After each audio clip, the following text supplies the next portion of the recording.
I'm still at the Singer 404 slant needle, working on this vest for my son.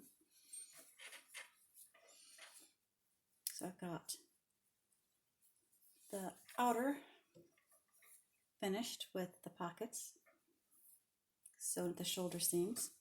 Started sewing at the side seams, and then I remembered I'm not supposed to. Of course, I did remember I wasn't supposed to until I'd finished the side seams of the outer and one side seam of the lining. But anyway, you're not supposed to sew the side seams.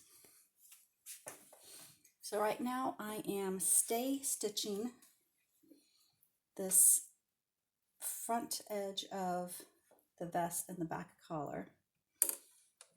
So for stay stitching, we'll have a nice long stitch.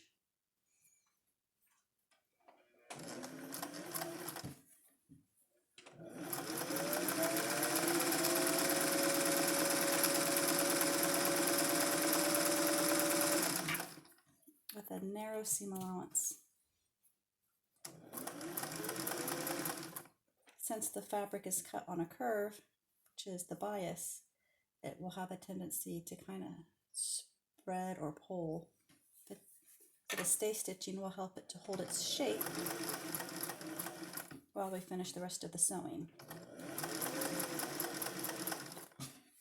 And this slippery fabric is hard enough to work with without my collar slipping out of place.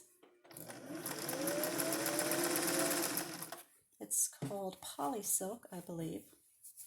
I think it's silkier than silk, slippery fabric.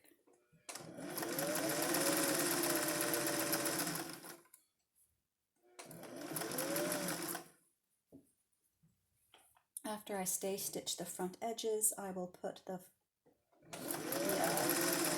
lining vest together with the outer vest.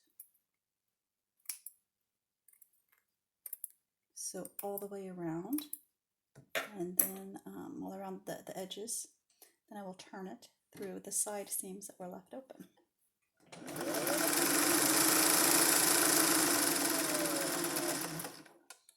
So there we go, stay stitching for the lining because it's super duper slippery and cut on the bias and the curves.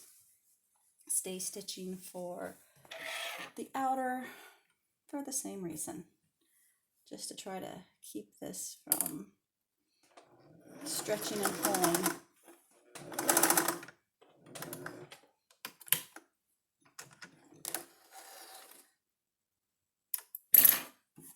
Apparently I did not hold my thread well enough.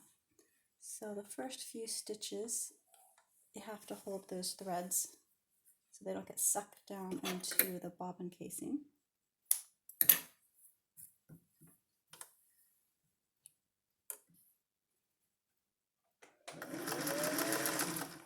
I'll finish all the stay stitching. I'll put the outer and the lining together, and then we will be almost done.